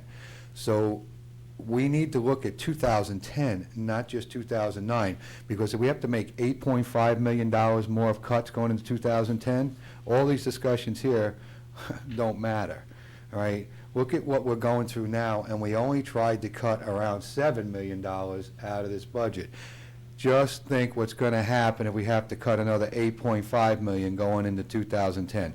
Lorain County is the third lowest taxing county in the state of Ohio and the ninth largest county with the population. I've heard for too many years that our taxes have to be low because people come here and they shop here and they generate revenue. Well, let me explain right now that Lorain County is a donor county when it comes to sales tax. We are only keeping 86 to 87 cents on every potential sales tax dollar that can be generated. That means 13% of our potential revenue is leaving Lorain County and going other places. There are donor counties out there. Erie County is a a recipient county. Cuyahoga is a recipient county. Lake County is a recipient county. We are a donor county. Of the $23 million that we collect in sales tax, we don't get 13% of that spent here. And that's because we don't have places that people are going here, and our very own residents are leaving this community to spend their disposable income other places. So we're crippled with that. We're crippled with a low tax base, and we have the cost and associated costs and responsibilities of the ninth largest county, growing to soon hope maybe be the eighth largest county in the state of Ohio with regard to our public problems and services that we're supposed to provide. And we're going to be talking a lot about this. We've been talking about it a lot. I'm actually kind of happy with talking about it. I've been talking about it. People told me to shut up. All right, so. Well, also that 23 million that Jim brought up in sales tax, 7.8 million is already dedicated to the jail. Initially, we went $4.2 million in general fund dollars added to costs. So the 0.25% that was dedicated to the jail back in '95 is being outstripped by more than 50 or 60% more it needs to operate the jail because of the crime issue. So, I mean, that's an additional expense out of the general fund that currently, you know, it's been cut back to 3.6 million for next year. This year we gave it an additional 600,000. So the county government's only getting 15.2 or 15.3 million to operate out of the sales tax we receive.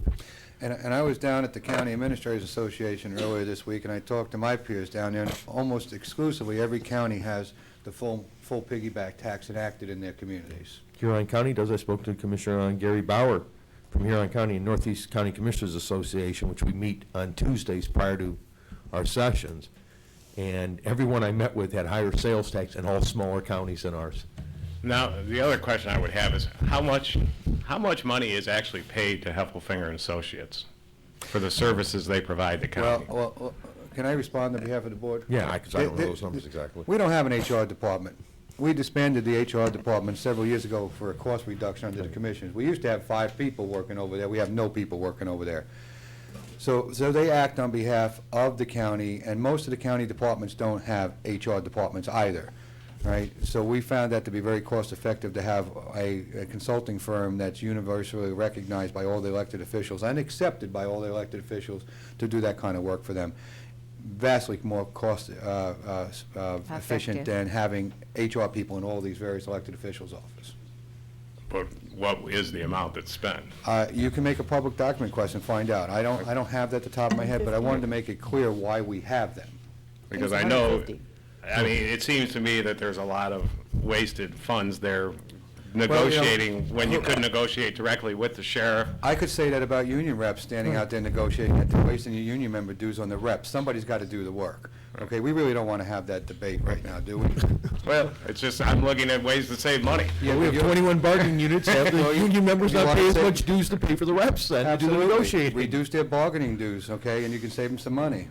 Somebody always has an idea about how someone else ought to save money. It's human nature. Any more questions, David? No, I think that's it. Thank you for coming there's gonna be by. other questions. Are there any other people who want to make comments? I just want to add to Mr. Knoll, the members of our bargaining. We have to come to the You have to come to the microphone. Dominic.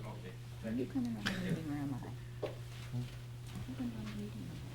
Member. Just kidding. In reference to what Mr. Knoll said, the members of our bargaining unit and the board of directors are elected by our peers, and we don't receive a salary for our services. My day started at 8 o'clock this morning, Mr. Cortez, and it won't end till night, till 11 o'clock. I get paid from 3 to 11 to be a corrections officer. This is time that we chose to take these offices, not only for the betterment of our members, but for the betterment of the citizens of the county. I don't dispute that a Thank you, few of the Dominic. bargaining units use their own people, but many of them pay representatives to do this work and pay for consultants to I do understand work. that. So there are some differences between the various bargaining units, so we should recognize that yours is a little bit And I different. do, and I wanted it recognized also, there are many volunteers here that aren't being Without a paid. doubt. We know that, Dominic. Thank you. Thank you, Dominic. Good morning. Morning, Commissioners, Morning, members Brian. of the board. Brian Barnes. I'm the Vice President-elect for the Lorain County Deputies Association. I guess there's just a couple things that I wanted to talk about. And this is more to the public because I don't really think the public knows what the deputies do. Obviously, they mentioned the sexual predators. You know, Dominic mentioned that they register them at the Sheriff's Department. Well, we go out and we check on them, okay? That's what the road patrol guys do. And I'll be honest with you, a majority of them are in the cities, okay? So it's been stated numerous times, the deputies are the township's primary police protection. That's the truth. But deputy sheriffs are unique in the fact that we have countywide jurisdiction. What that means is we can enforce the law in the entire county, all 495 square miles, and Lake Erie. Okay, so that puts us in a unique position because the many tasks that we have in the cities, there are numerous times that I can tell you that in my 10 years here that you see a crime while you're driving down the street in the city, well, we have the authority to act on it, and we do. So for the city residents who don't know, within the past few years, there's been numerous times that they benefited from the Sheriff's Road Patrol. And it's not been stated before because I think it may have been overlooked, but we have actually taken over patrol services for the cities of Lorain and Elyria, either in whole or in part, on numerous occasions. Whether it be they had a riot, they had a major shooting, whatever the case may be. Elyria lost one of their finest a few years ago. I was one of the deputies that patrolled their city and answered their calls while their officers went to the funeral, okay? And I was more than happy to do that. But that's a unique thing about a deputy sheriff, okay? We are county-wide. Yeah, we might patrol the townships. Yeah, that's where we answer the calls, but that doesn't limit our ability to provide police protection to the entire county, including the cities, because we've done it, okay? I'm not here to pick a fight with nobody. I wouldn't want to be in your folks' spot, okay? I appreciate what you have to do, and we're going to do what we have to do, okay? And I can tell you that myself, being, you know, coming into office here in January, I want to work with you folks, okay? Whatever that needs to be. We need to educate the community, period. Because this affects everybody. And Mr. Cortez, I agree with you 100% about sales tax. 100%. Okay? I've been saying that for a long time too. And I'll be one of the guys out there pounding signs for you. I'll be right with you. All right? Thank you, Brian. But, you know, sorry, a lot of stuff to talk about. I just want to apologize to the public in advance. Our response times are going to go way up. It's going to take us longer to do what we have to do. Okay? And I'm not here speaking on behalf of the Sheriff's Committee, or any of the command staff. I'm speaking on behalf of 55 members of the Lorain County Deputies Association. Okay? Just so the public's clear on that. I'm here as the Vice President-elect for the Deputies Association. Okay? But I want to apologize in advance to the public that our response times probably will be seriously affected by this cut. okay? Quality of service you folks are going to get isn't because the quality of the people that are giving you that service hasn't changed. It's just the amount of people doing the job. And we've been doing it thin for years, and the community has been getting the price of a Cadillac, or the performance of a Cadillac for the price of a Yugo for years, because of the quality of the people at the sheriff's office. And that goes right down from the junior deputy all the way to the most senior one, and all the way to the back end of the corrections officers. Because those guys, I wouldn't want their job either. Okay? I just want the community to know that. Are there any questions? I think we've got a very good working relationship over your former president of the union, actually, a few years back, Yes. Brian, so. I decided to get back in the game. Boy, what a time, huh? Is the new wife gonna let you do that? Huh? The new wife gonna let you do that? She is. She's supportive. And you know, that's the thing I want the public to know, you know. There are some people in this county, and I can speak for myself. My wife is an assistant prosecutor, okay? She, as Mr. Will had mentioned earlier, has taken a 15% decrease in pay. That's going to affect me, okay? I am not getting laid off. I'm pretty solvent with my position. However, I'm one of the guys that's still going to be out on the street, spread thin, okay? Luckily, I have a canine in the back of my car. So, We had one here earlier. I know, yeah, he was barking. He kind of scared me. Mine barks, but he barks at the bad guys. But, you know, there are employees in this county that, there's an employee at the sheriff's department that's looking to get laid off. His wife also works for the county, and she might be getting laid off too. They have a 16-month-old child at home. Boy, what a hit, you know. Just want the public to keep that in mind when we start talking about, if we start talking about a sales tax, okay? Yeah, times are tough everywhere, but you know what? If you have the opportunity to make a change, we need to do it as a community. Thank you very much, folks. Brian. Thanks, Appreciate your Brian. comments. Tim, you want to talk? Good morning. Good morning, Commissioners. Tim Luby on behalf of the General Division Court. I would echo, obviously, some of the sentiments of the other elected officials. The court at this point in time is still wrestling with the decision as to how we're going to implement these changes, and I'm not prepared to share that information with you at this point in time. Hopefully that will be forthcoming soon. We do have some, we're looking for some responses from the commissioners on a couple of issues, and I think Mr. Corey addressed some of those already, but I would like to echo those. How you respond on the issue of the reduction in hours for the benefits availability will determine some of the options that we have. So we would appreciate, obviously, your consideration of those ideas. Another issue, again, that Mr. Corey noted was that 27th pay period and how that actually affects our budget. It was represented that we would be looking at a 20% reduction in our personnel and PERS accounts across the board through all departments. But when you factor in that 27th pay period, it's actually obviously greater, and I'm sure the commissioners appreciate that. And so if it is going to be a 20% cut, obviously that's what it's going to be. If it's going to be a 24% cut, we would just like to the commissioner's response on that so we can plan accordingly, and that's simply that. The other issue that it's of concern to the courts and somewhat uniquely to the courts is the issue of attorney fees.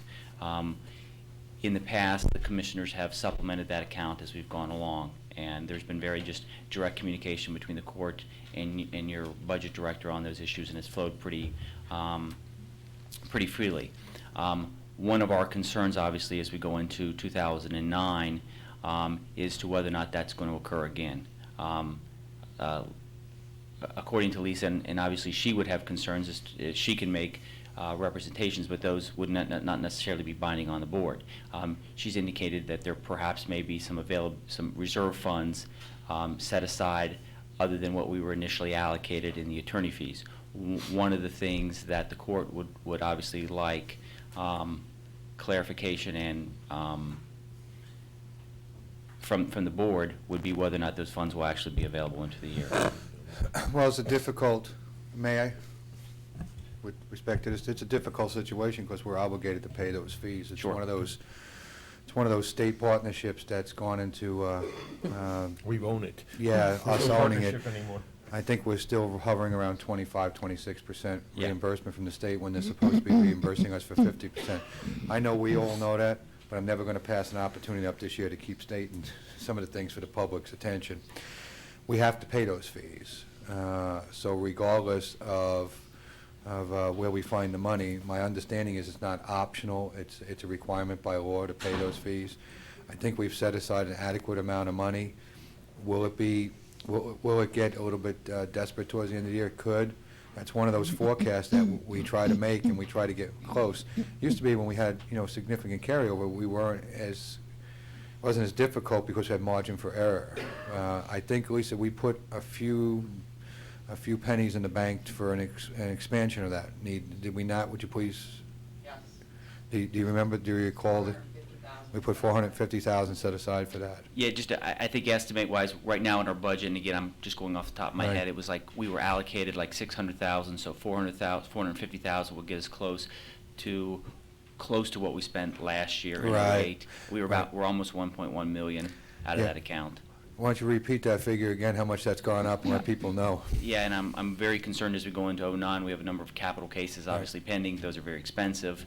And as Jim, you aptly pointed out, this isn't a discretionary thing where we say, oh, we'd love to spend this money. It's something we're obligated to do by statute and by the Constitution. I would bring one more account item that's comparable to the attorney's fee issue to the attention of the commissioners, and that is the professional services account, which goes in kind with that. For example, in the event that an individual is, English is not their primary language, we're obligated to provide them an interpreter. In the event that an individual has medical conditions that require an evaluation, we're required to do those evaluations.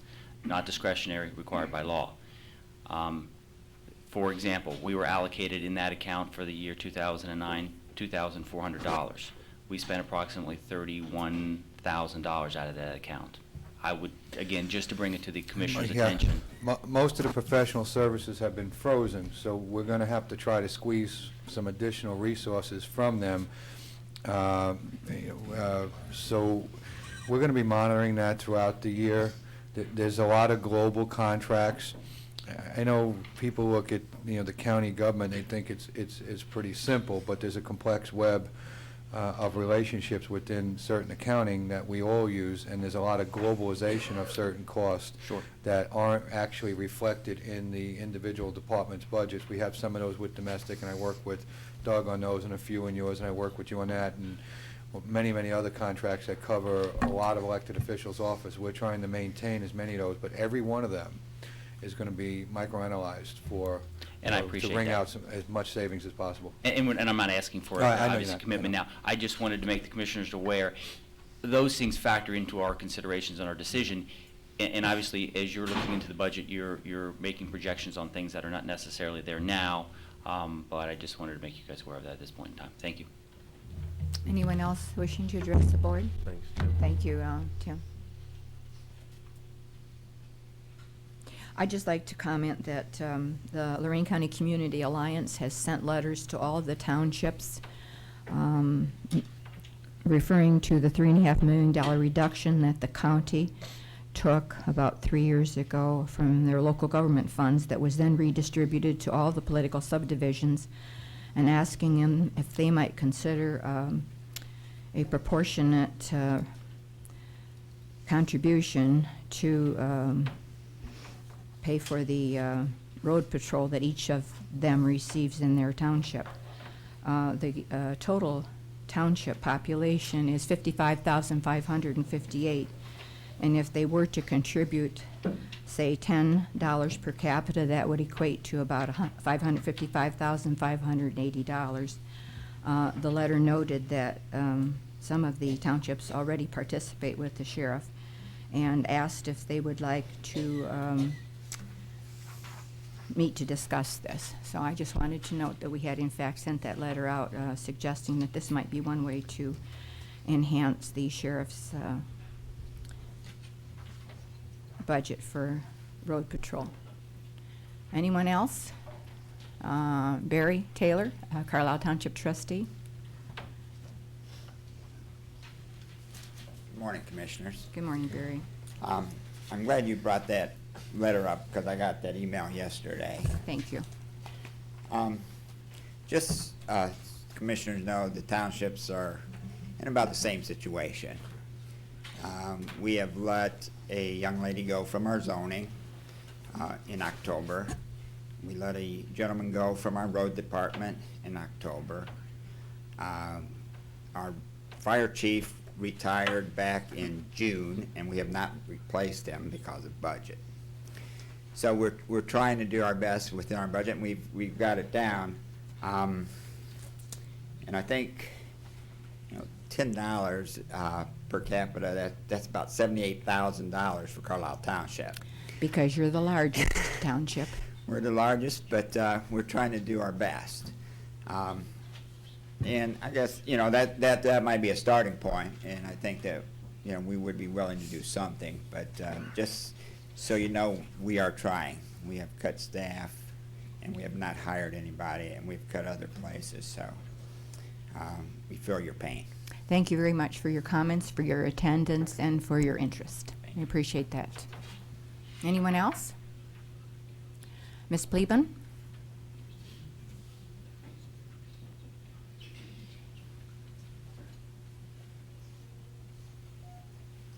That's fine. Good morning, Karen. For those of you that don't know me, my name is Karen Pleben. I was reading the paper, and my husband commented in the paper, but I listened to Mr. Cordes, and he had the nerve to say that people are so surprised. Well, commissioners, look. 1, 2, 3, 4. I'm legally blind in the left eye. I could see you people from back there. What's the purpose of these plasma TVs? And all the spending you've been doing, no wonder everybody's surprised and they're shocked. You guys have been spending, how much did it cost to remodel this up 4th floor? And I don't know how true it is, but it's in the paper where you guys had a party and had a guitar entertaining you. If that's true, that's pathetic. And that's all I gotta say is, you guys haven't cut back. You didn't watch your spending, and you're asking us to do without sheriff protection. You're laying off couples. It's gonna affect their household. There's a girl in community development. What is she, 60-something years old? She doesn't have experience. She doesn't have a husband. You laid her off. How can you sleep at night? I have nothing more to say, but I hope to God people vote every one of yous out. And, Mr. Cordes, I wish you'd step down. And I gotta commend Mr. Will for taking his pay cut. Why can't you follow that lead if you care so much for the county? I have nothing further to say. Thank you for your comments, Karen. Let me point out No, that, don't even that bother. I just wanted to comment on the party that people keep referring to, that was a sponsored networking event with the Lorain County Growth Partnerships, and there was no general fund money involved in that. It had been in the planning stages for several months.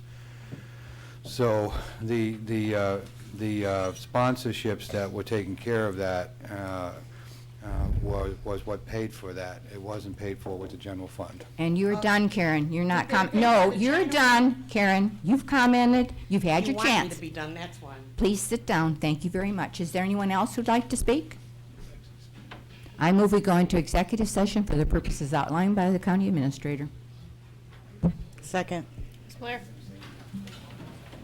Aye. Ms. Kowski? I'm sorry. Mr. Kayla? Aye. I should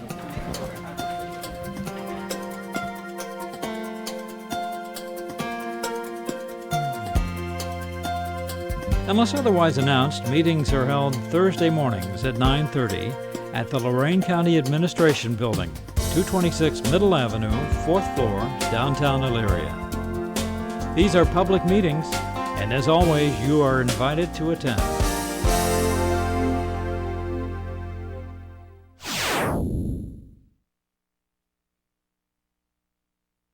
Carpooling, a great way to save on fuel, tolls, and parking. Serving 13 counties, secure and safe Ohio rideshare makes it easy to connect with carpool partners safely. You control information shared. Discuss your destinations and needs through our safe site. Carpooling reduces pollution and traffic congestion, while it lowers stress and gives riders time to read, work, sleep, socialize. 1-800-825-RIDE or register online at ohiorideshare.com. Point, click, ride.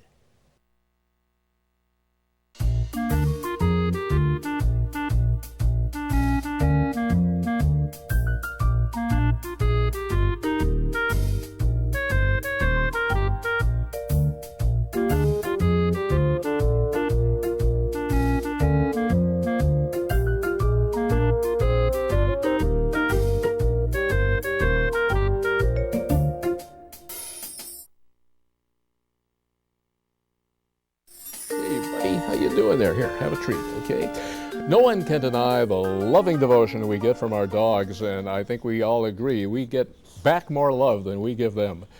I'm Dick Goddard. I'm reminding you, if you share your love with a dog, you'll never regret it. There's really nothing like a dog to spark up your life, whether you're a youngster, a senior citizen, or somewhere in between. And dogs have a whole lot of affection to share. Okay, is that good? You don't have to go far to hear heartwarming adoption stories. With my husband is like saying man's best friend. He truly loves that dog. He feels it's part human. It's his second daughter, as Erica said. It's definitely a prize. She's queen of the house, basically. She's a good lover. She gives us a lot of attention. She's a good girl. We had a cat before we had Abby, and Abby adapted very well. She is best friends with that cat. She will not harm that cat in any way. She's amazing. I love her. When I'm in bed at night, Abby will jump up with me and she will pull the covers back and she will lay under the covers and lay her head on the pillow just like a human. I encourage anyone to go to the Lorain County Kennel to adopt a dog. It's given our family great satisfaction and a great reward. After, you know, a bad day at work or anytime you come home, it's just always nice. They kind of turn your mood around when you come in the door and they wagging their tails and jumping on you, and it's a great feeling to know that they're happy to see you and that they love you just as much as you love them.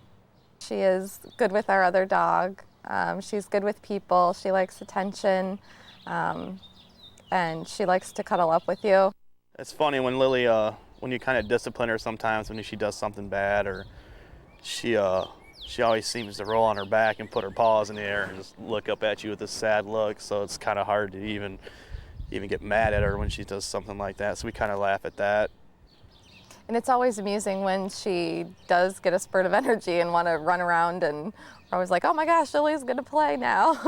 Yeah, so like sometimes, like when I'm on the couch or whatever, and she'll hop down, and she always like tries to bite her own tail, and then that kind of like keys on our other dog, Rocky, to chime in and try to, you know, bite at her tail a little bit, and then they start playing around a little bit. One day we came home with some food from, I just really wanted a burger. So we had a burger and I had it sitting on the tray table by the couch, and I got up for a minute and got a drink, came back, and Lily was licking her lips. She had eaten the whole thing, and I was not very happy with her. So I screamed and told Kurt to come down and get her away from me because I was just so upset. But we both lived, and I was fine afterwards. One of the best things about adopting a dog from the kennel, at least for us, was, again, just giving this dog, who knows what would have happened to her, a new life, and also giving our other dog a companion during the day. It's just fun to have the two dogs and take them for walks and watch them play, and it brought us closer as well.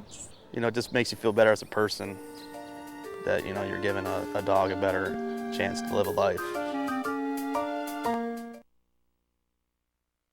Actually, I enjoy the exercise because trying to lose weight. Salem makes me get out of the house every day, and so I have to take him for a walk, even if I don't want to. And he's not that much trouble because he was pretty much housebroken when I got him from the pound.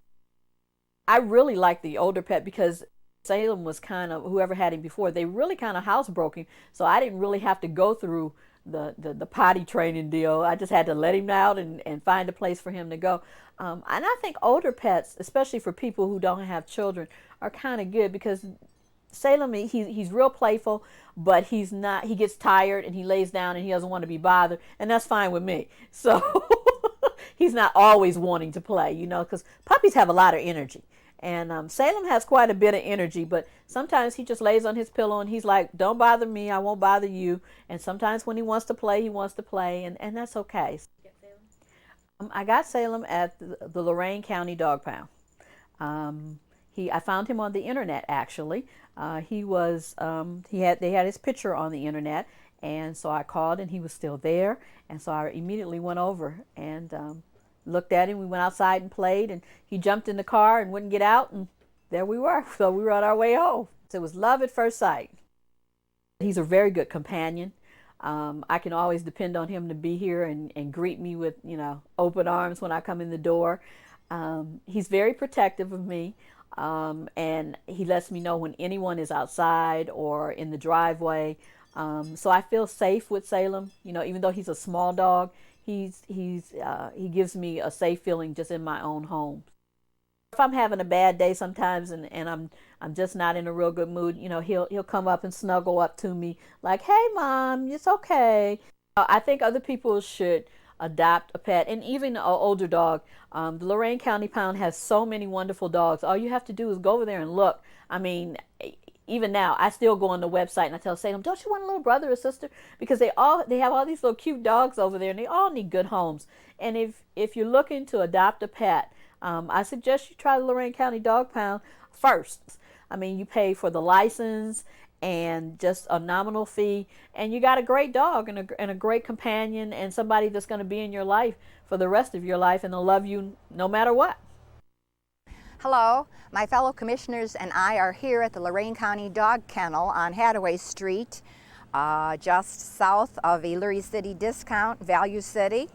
We invite you to stop out and see the facility here. We have lots of dogs available for adoption. We also encourage all dog owners to register your dog each year and get a dog license. That's your dog's ticket home in case it gets lost. It has a number and can easily be identified so that your dog can be returned to you in case he or she might take a little walk and you are unaware of it. Along with the regular licensing that the county requires for all dogs, we also have a special dog license. It's a special heart medical care license tag for an additional $5. And the proceeds from that go to help us when we pick up a stray that's injured, hurt, or needs extreme medical care. It helps defer the cost for us. So next time you get your dog license, please pick up the special heart tag. The Lorain County Commissioners would like to welcome you to come down to the Lorain County Dog Kennel. We also have a website that you can check out. Just click on Dogs to Adopt. There's plenty of dogs to choose from. It's like this little girl right here. This is Sadie. You can come down, make sure it's a good match for you, take the dog out, take it for a walk. But please, if you're thinking about adopting a dog, come out to the Lorain County Dog Kennel and see if there's a match for you. Give the Lorain County Dog Kennel a call or check their website for photos of currently available dogs. Remember, your best friend is just waiting for you.